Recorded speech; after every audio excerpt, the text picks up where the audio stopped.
Todos ustedes, los congresistas, saben mejor que nadie que no hay bienestar sin salud mental.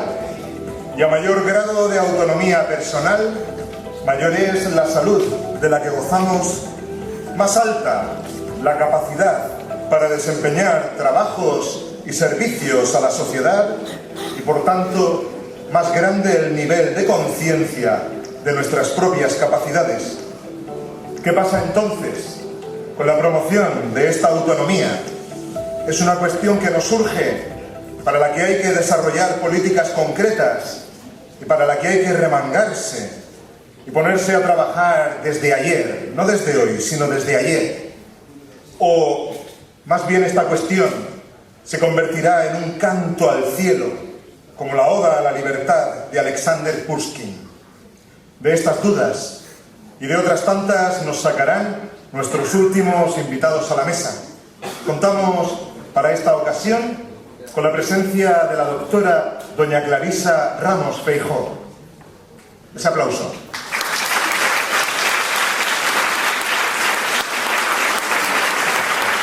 Ella es profesora titular del Departamento de Trabajo Social y Servicios Sociales de la Universidad de Alicante. También nos acompaña don Tomás Castillo. Un fuerte aplauso. Él es vicepresidente de la Plataforma de Organizaciones de Pacientes. Y también nos acompaña... No veo bien. También nos acompaña doña Elena Albert, de la Dirección General de Diversidad Funcional y Salud Mental. Un fuerte aplauso para ella. Y disculpen visión. Sean bienvenidos, y suya es la palabra, junto con la de Nuria Díaz, de Fundación ADIEM, quien modera esta última misa. Muchas gracias.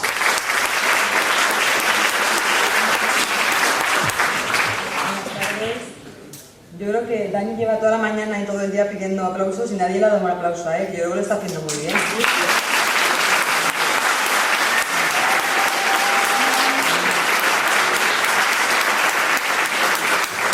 Bueno, damos comienzo a la última mesa, la de esta tarde. No, vale, me voy a mover, que yo me siento más cómoda si me muevo. Es la de autonomía personal.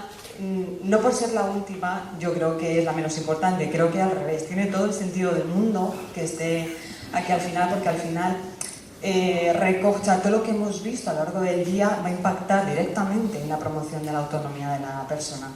No podemos entender el concepto de autonomía o de autodeterminación si no tenemos unas infraestructuras sociales, políticas, estructurales, reales, que nos apoyen. No podemos hablar de autonomía si no entendemos un poco el enfoque que en la mesa anterior, ¿no? Si no apoyamos a nuestros jóvenes. No podemos hablar de autonomía si no tenemos en cuenta digamos, cómo afrontamos nuestra vida laboral y formativa. Pero no hablamos de las personas con discapacidad, hablamos de cualquiera de nosotros. Necesitamos todos estos apoyos. Si con algo me quedo, un flash, me quedo sin aire, disculparme, creo que la barriga me lo justifica cuando hablo. Si me quedo con un flash de todo el día, es la palabra futuro. Un futuro que quiere apostar por la salud mental, ¿no? Y que va a innovar para poder provocar el bienestar. También en esta mesa vamos a hablar de autonomía. Y yo sí que quería hacer referencia a un programa, que es un proyecto que ha puesto en marcha la Organización Mundial de la Salud, que quiere poner en marcha un plan integral de salud mental a nivel europeo, con una visión de lo que está ocurriendo en el 2020 y que la propuesta de cambios, como muy tarde, en el 2030. Este proyecto que ellos proponen se basa en la innovación y en el impulso de la salud mental. Y yo, bueno, también quería hacerle un poquito de referencia, un poco para hacer un guiño al modelo de atención personal que trabajamos desde la Fundación ADIEM, en el que todos los compañeros que aquí trabajan, digamos, desde la innovación y desde la apuesta por el impulso de las capacidades de las personas en este momento, van a conseguir potenciar, como digo, estas capacidades para que puedan, todas las personas con un problema de salud mental, puedan tomar decisiones y puedan liderar su autodeterminación mañana, que es nuestro sentido, ¿no? cada día. Por todo esto a mí me parece fundamental que esta mesa un poco pues resumiera pues todo lo que hemos visto a lo largo del día, porque todo nos va a llevar, nos va a conducir a esta promoción. Entonces, Clarisa, empiezo contigo, ¿vale? Un poco para enlazar, si te parece bien. A ti te voy a pasar el micro.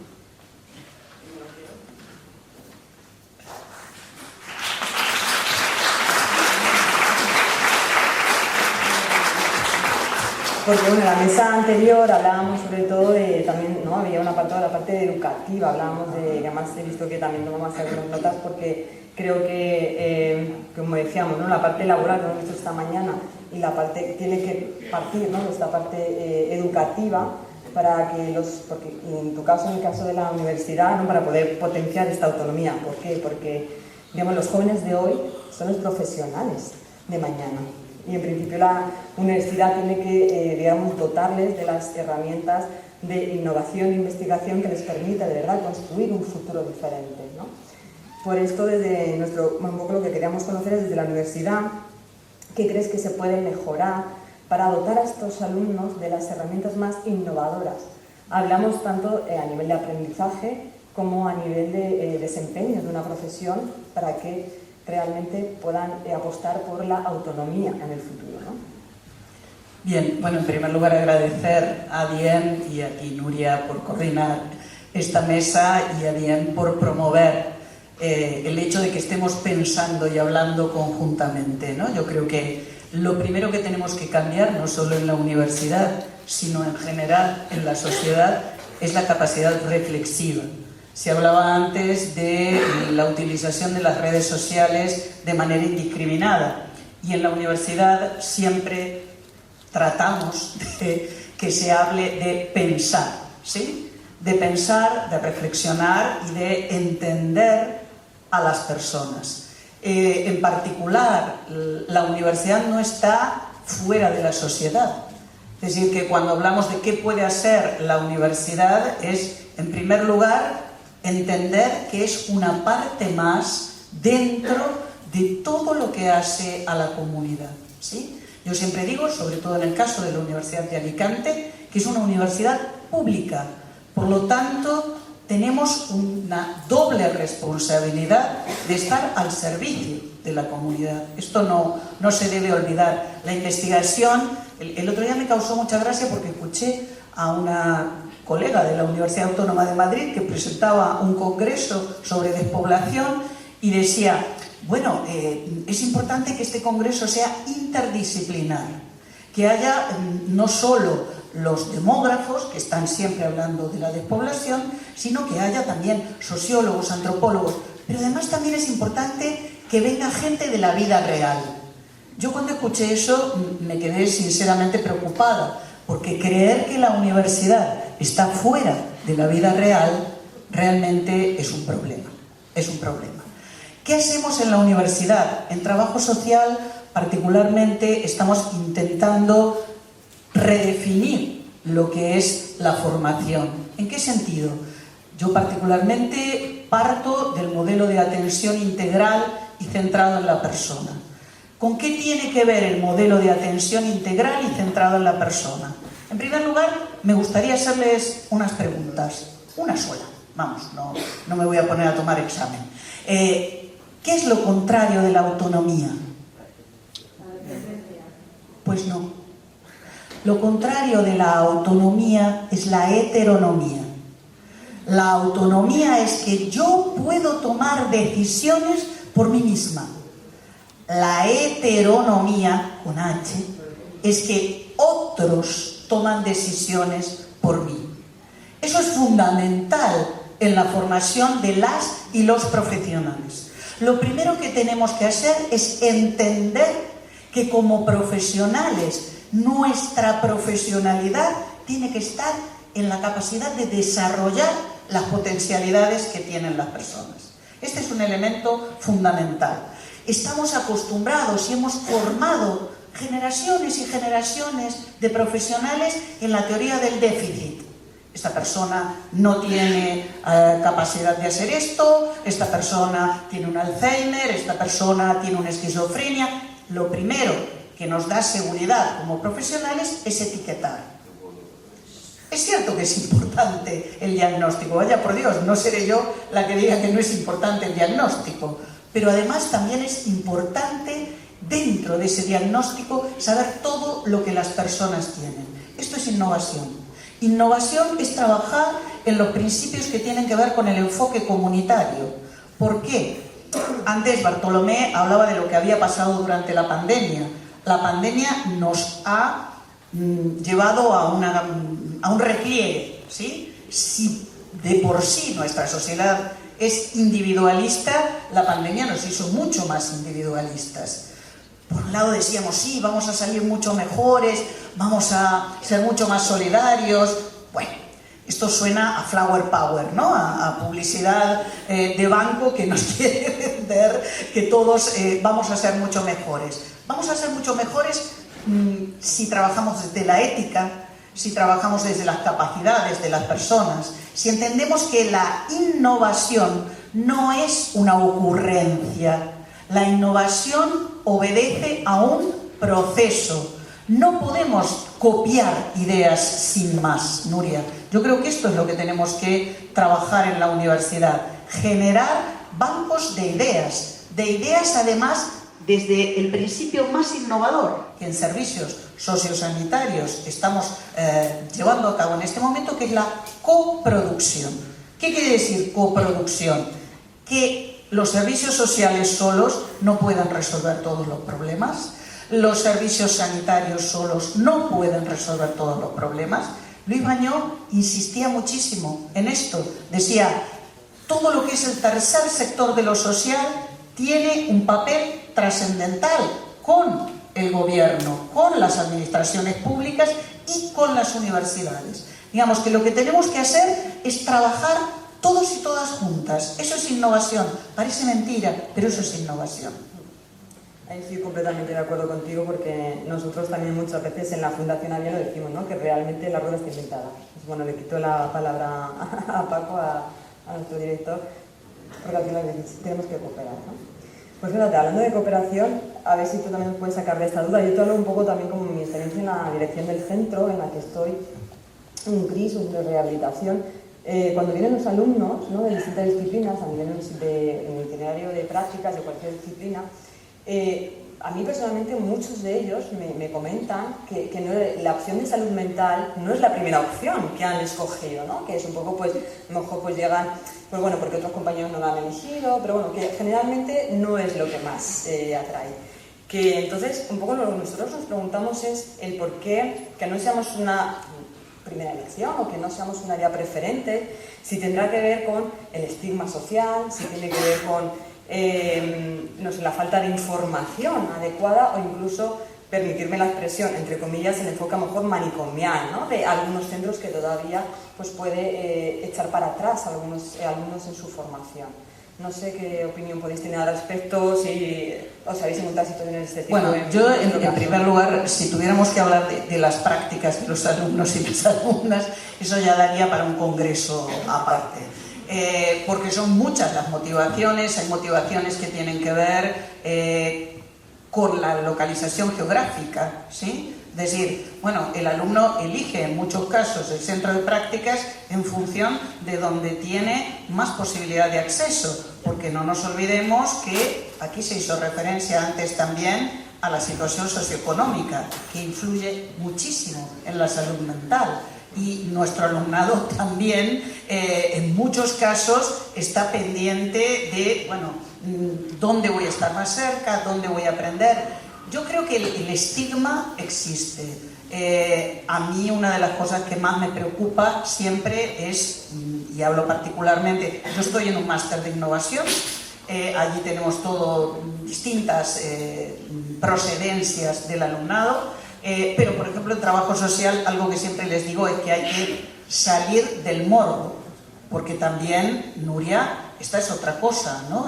Elijo la práctica, bueno, en un lugar, a ver qué es lo que me toca, ¿no? Quizás tenemos que cambiar esa imagen, ¿no? entender que el sufrimiento psíquico necesita de una intervención profesional adecuada, que es sumamente interesante, pero también esto que te decía yo antes, cambiar el hecho de siempre trabajar sobre el diagnóstico de la enfermedad, ¿sí? De trabajar sobre DSM-4, ¿no? DSM-5, ¿de qué estamos hablando? Claro que yo siempre digo que en el DSM-5 entramos todas y todos, ¿sí? No se salva nadie. Entonces, claro, más allá de eso, hablar de lo proactivo, hablar de aquello en lo que podemos trabajar, insisto, trabajar en red, en redes comunitarias. La salud mental es un objetivo dentro de los objetivos del desarrollo sostenible, que tantos están hablando en este momento. Es fundamental entender ese cambio. Los medios de comunicación social, todos tenemos algo, ¿sí?, de responsabilidad, y una responsabilidad social para cambiar esa idea. Yo creo que en ese sentido a los estudiantes y a las estudiantes también hay que hacerles comprender más de cerca la realidad. Nosotros desde mi departamento tenemos una asignatura que se llama Introducción a las habilidades profesionales, y en esa asignatura todos los años vienen personas de distintos centros, de personas con discapacidad, de personas con sufrimiento psíquico, y son ellas mismas las que le cuentan a los estudiantes y a las estudiantes de primer año cómo se sienten frente a los profesionales, porque también es importante la empatía. Yo siempre digo que nos enseñan los libros, ¿sí? O sea, no es una enseñanza teórica. La empatía, y sobre todo la empatía, este concepto que se está hablando muchísimo ahora de la empatía radical, que no es solamente ponerte en el lugar del otro, sino saber que efectivamente puedes estar en el lugar del otro, ¿no? Entonces, yo creo que desde esa perspectiva se puede cambiar, bueno, este déficit que tú ves en cuanto al entusiasmo por coger prácticas, pero os invitaré para que vengáis a promover vuestro centro de prácticas. Pues me voy a quedar con eso porque... Quédate porque siempre necesitamos. Sí, porque además yo creo que con todo lo que has un poco comentado también contestabas casi a lo último, ¿no?, que habíamos hablado, porque es lo que comentabas, no es que queramos ser la primera opción siempre, pero sí que queremos profesionales motivados, que sea algo vocacional, no que terminen en salud mental de alguna manera de casualidad. Nuria, cuando yo te hablaba de la ética, el modelo de atención integral y centrado en la persona parte fundamentalmente del concepto de dignidad, ¿sí? Hay una cosa que es el imperativo categórico, que todos recordaréis de alguna clase de filosofía, ¿no?, de Kant, cuando decía que la persona tiene dignidad por el hecho de ser persona, desde que nace hasta que muere, independientemente de cuál sea su situación. Pero además hay otro filósofo que yo os invitaría a que busquéis y leáis, que se llama Emmanuel Levinas, que habla de que la dignidad se encuentra en la mirada del otro, ¿sí? Levinas tiene un libro fantástico que se llama El rostro, y dice que cuando miramos a los ojos, ¿sí?, a otra persona, la estamos reconociendo en su dignidad. Yo creo que si algo tiene que, además de todo lo demás, enseñar y transmitir la universidad, es esa ética de la que habla Levinas, de reconocer al otro como persona, como sujeto. No como que, bueno, a ver qué tiene, a ver qué le pasa, qué necesidades tiene. Tiene potencialidades, y desde esas potencialidades y capacidades tenemos que enseñar a trabajar. Correcto. Pues me voy a quedar contigo con esa parte de que vamos a innovar más juntas. Primero lo vamos a hacer bien.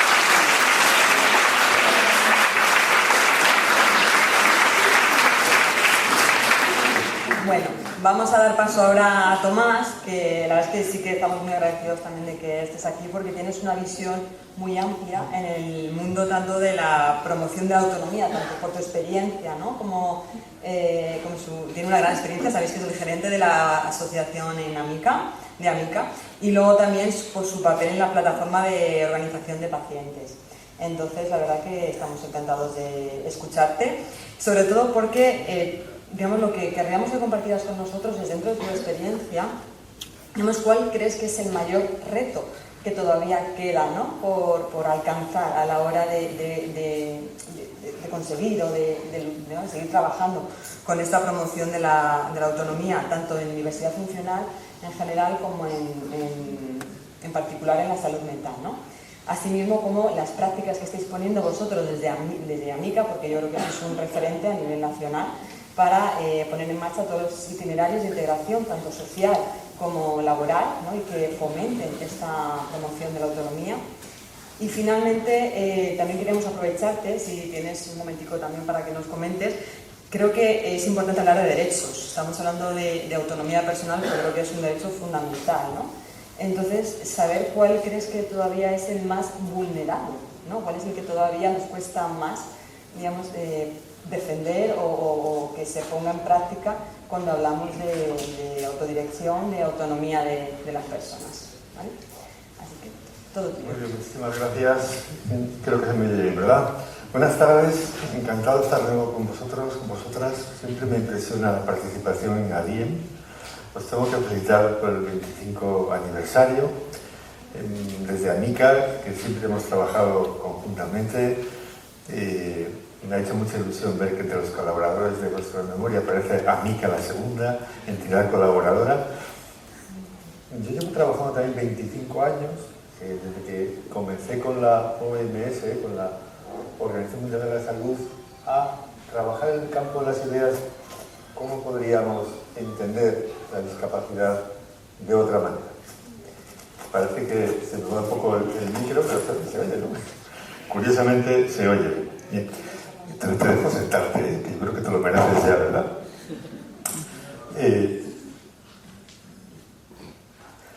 Efectivamente, en el año 97 del siglo pasado, la OMS nos convocó a un grupo de expertos para ver cómo podríamos enfocar el fenómeno de la discapacidad en el siglo XXI, conceptualizándolo, entendiéndolo de una manera distinta. Para mí es un trabajo que me ha venido apasionando y conseguimos que en el 2001 se aprobase por la Asamblea Mundial de la OMS en Ginebra la nueva clasificación internacional del funcionamiento de la discapacidad y la salud, que fue un salto tremendo porque por primera vez conseguíamos consensuar estos conceptos, ¿verdad? Bueno, yo escribí un libro con todo lo que había propuesto en aquel momento y lo que me parecía que era clave entender en forma de un decálogo que lo presenté también en ADIEM en el año 2007, el Déjame Intentar. Y ese decálogo lo he querido someter un poco para presentaros a vosotros algunas de estas reflexiones, ¿no? Tiene actualidad enfocándolo sobre efectivamente los retos que tenemos con la salud mental y lo he comparado incluso con la reciente Estrategia Nacional sobre Salud Mental 2022-2026. Y sí que quería compartir con vosotros y con vosotras algunas de estas ideas que me parecen no solamente de plena actualidad, sino claves para entender de qué estamos hablando, ¿verdad? Porque quizás el gran cambio que tenemos que producir es que durante el siglo XX y anteriores se entendía que el problema estaba en nosotros. A partir de ahora entendemos que el problema no está solamente en lo que le pasa a la persona, sino está en el entorno que le rodea a la persona. Y que en esa interacción entre mis dificultades, mis limitaciones, con el entorno en el que estoy, va a haber un resultado, que eso es la discapacidad, no lo que a mí me ocurre, solamente como entendíamos hasta principios de este siglo.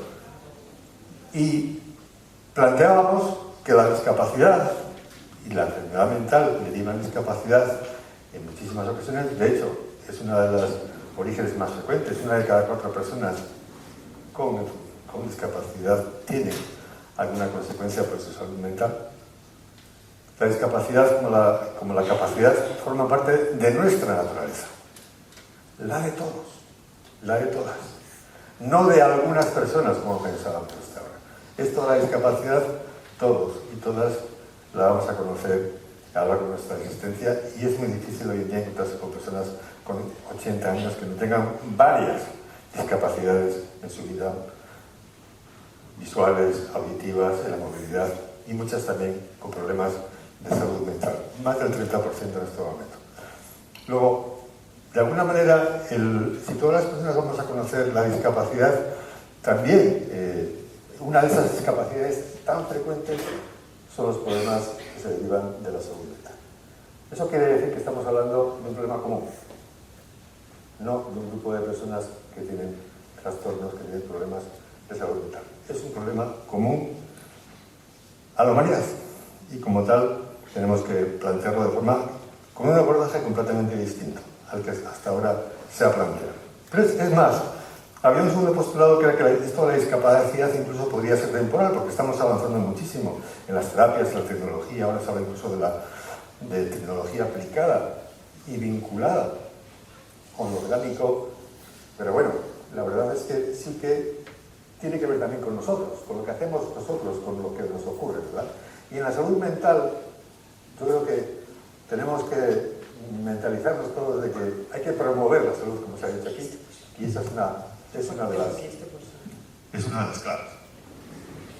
Tenemos que cuidar nuestro cerebro. Lo tenemos que repetir todas las mañanas. Hay que cuidar nuestro cerebro, que es la base, en gran medida, de nuestra salud mental.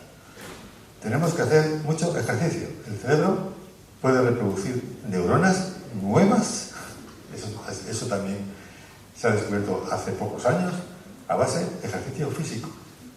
Cuando vamos a dormir, tenemos que pensar, voy a cuidar de mi cerebro, porque dormir menos de 7 horas al día causa muchos trastornos. Y dormir poco es causante de muchas enfermedades. También, o por lo menos las precipita, las acelera. Tenemos que manejar muy bien el estrés a los que nos somete la vida diaria. Manejar el estrés supone tomarnos las cosas con una actitud, a veces hasta de distancia. Poquito a poco, esto ahora no lo puedo resolver, ya llegará el momento. Tenemos que dedicarnos tiempo, como decía el profesor esta mañana, para hablar con nosotros mismos, para reflexionar, para meditar, para parar el cerebro, ¿de acuerdo? Cuidar de nuestro cerebro está en nuestras manos y la salud mental depende en mucho, la de todos, de que cuidemos el día a día nuestro cerebro. Otra de las ideas es que la discapacidad es una mera circunstancia en nosotros, como la enfermedad es una mera circunstancia. Somos todas personas con muchas capacidades, como se ha dicho. Y lo que me ocurre es una circunstancia, no es lo que me define. Yo no soy un enfermo mental. Puedo tener una enfermedad mental, pero soy primero una persona que tiene además una enfermedad mental. Como podría tener una dificultad visual, como podría tener una dificultad auditiva o una dificultad para aprender.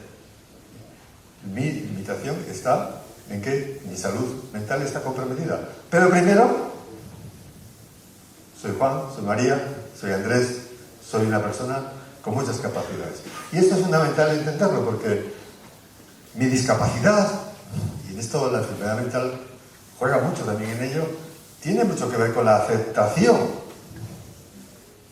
social, con la aceptación por los otros de cómo soy. Comenzando por mí mismo, aceptándome como soy.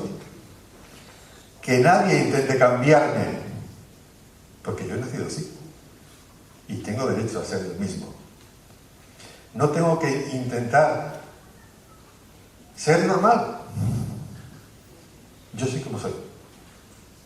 Y aceptarse a uno mismo, también lo decía el profesor esta mañana, es un paso inicial muy importante. Pedimos que los demás nos acepten, aceptémonos también nosotros, porque de esta manera mi discapacidad va a estar menos resaltada también. La discapacidad no significa una minoría de edad, claro que no.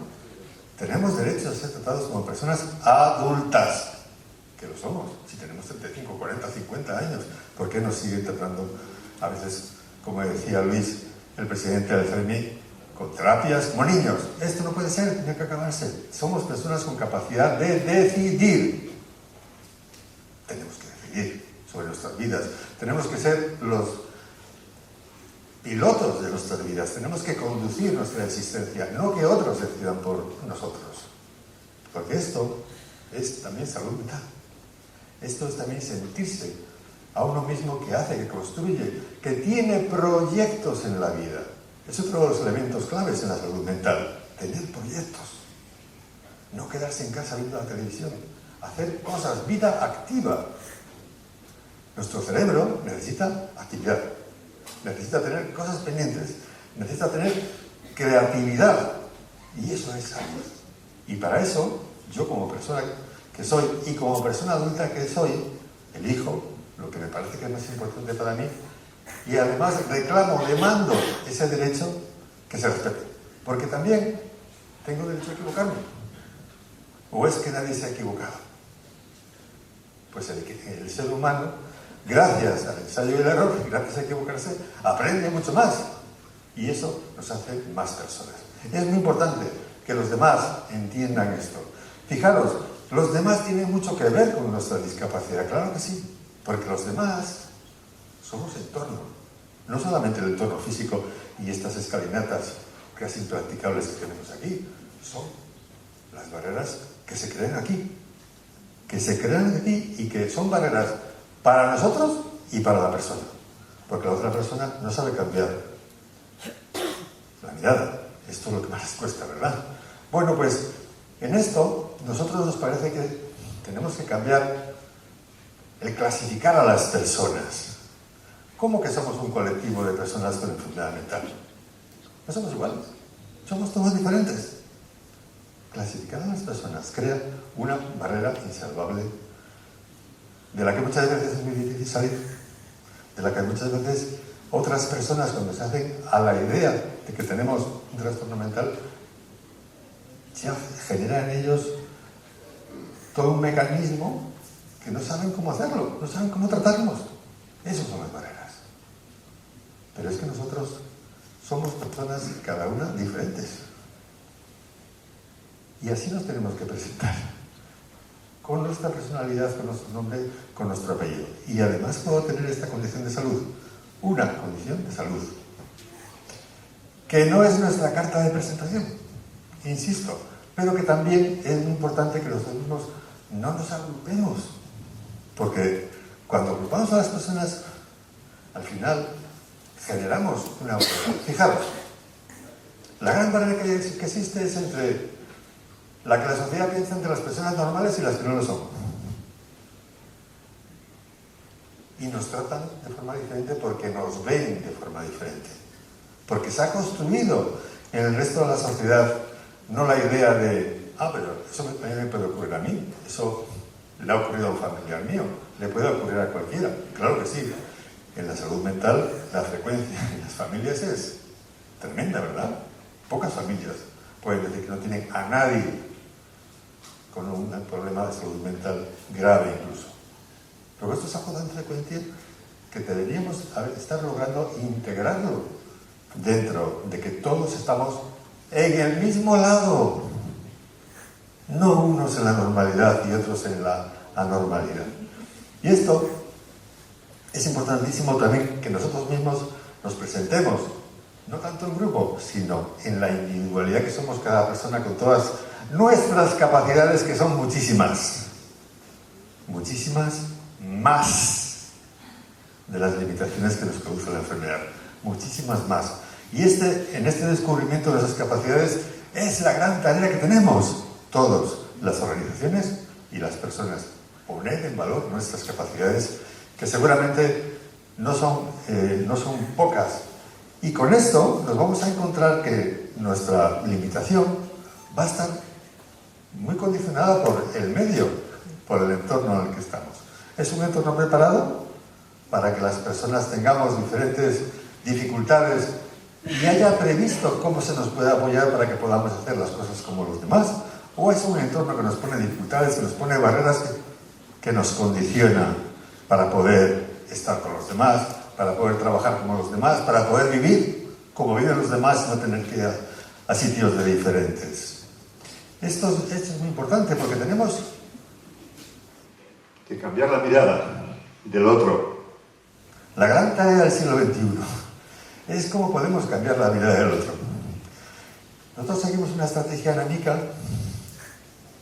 que nos parece que es clave. No hablamos de nosotros, hablamos de ti. porque tú también vas a tener una discapacidad. Y lo que estamos trabajando ahora es para preparar la sociedad mejor, para que cuando tú tengas una discapacidad no tengas las dificultades que nos estamos encontrando nosotros.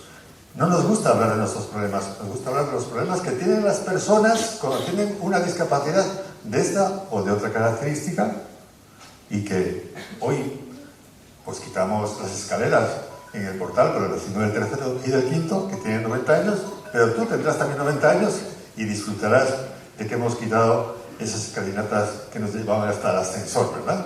Pues hablamos de que hacemos las cosas por ti, no por nosotros. Y esto es cambiar la mirada de los demás, la mirada del otro. Y el octavo punto nos habla un poco de este término de discapacidad, ¿no?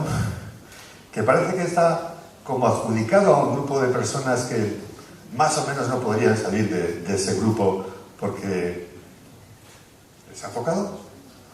Error tremendo. Error tremendo entender esto. Nosotros entendemos que todas las personas tenemos limitaciones y que la condición de salud es también universal. Y lo que se trata es de que en un momento u otro de nuestra vida tenemos unas capacidades y unas limitaciones. Pero no que por tener mayores limitaciones ya tenemos, digamos, una discapacidad que nos convierte en personas diferentes. Todas las personas tenemos capacidades. Todas las personas tenemos limitaciones, ¿verdad? Y en eso nos encontramos todos. Lo que pasa es que en nuestra vida, en nuestra existencia, hay momentos en los que desarrollamos unas capacidades mayormente y aparecen otras limitaciones, y cuando avanza la edad, en la longevidad a la que vamos, ahí nos encontramos. Todas las personas tenemos discapacidades. Y en esto tenemos que huir de lo negativo. A mí me parece importantísimo acabar con el lenguaje que hiere, con el lenguaje que estigmatiza, con el lenguaje que nos da, está tan vinculado en nuestro idioma a situaciones que rechazamos. Es que va como un loco. Hay un ambiente neurótico. Estamos utilizando con demasiada frecuencia esas expresiones, pero también esas miradas de distancia, ese no verte en la otra persona con la confianza, con la comodidad, con la cercanía. Tenemos que huir del miedo a decirlo, del miedo a decirlo por el estigma, por el miedo a que me rechacen. Voy a tener amigos si les digo que tengo esta enfermedad. ¿Va a haber alguna chica que le guste si le digo que tengo esta enfermedad? ¿Alguien me va a contratar si le digo que tengo esto? Pues vamos abriendo camino en la medida en que lo planteamos. No voy a decir como una noticia positiva, sí neutra. Sí neutra, como la Organización Mundial de la Salud nos recomienda. Estos términos negativos tenemos que acabar con ellos porque estigmatizan y crean cada vez más barreras insalables. Y acabo con esto, porque es una de las claves. Decía el decálogo, tenemos que resaltar la diversidad, la variedad, no la diferencia. Porque somos expresión de la diversidad humana. Todas las personas somos diferentes. Ya casi 8.000 millones que estamos aquí somos diferentes. Fijaros, todas las personas somos diferentes. Pero es más, todas las personas somos singulares. Cada persona es en sí misma diferente a los demás y singular en sí misma. No ha habido en la historia de la humanidad ningún ser igual que vosotros. Cada uno de vosotros, de vosotras, o igual que yo. Somos seres únicos en la historia de la humanidad. Esto nos hace especialmente interesantes, porque cada persona es un descubrimiento dentro de la diversidad humana. Lo que me ocurre a mí no es un fenómeno anormal, no es un fenómeno extraño. Lo han tenido seguramente muchísimas personas, pero yo como persona soy un ser singular, y ese fenómeno que ocurre en mí no me hace por eso ser distinto a los demás. Todos somos distintos. Lo que sí me hace es que efectivamente tengo una serie de retos que cumplir, que cubrir, que superar seguramente con los demás, ¿de acuerdo? A mí me parece que es muy importante que nosotros mismos tomemos conciencia como agentes de cambio de todo esto. No como seres pasivos, no como que esto me ocurre, sino que nosotros tenemos que demostrar a la sociedad las grandes personas que somos. Muchas gracias.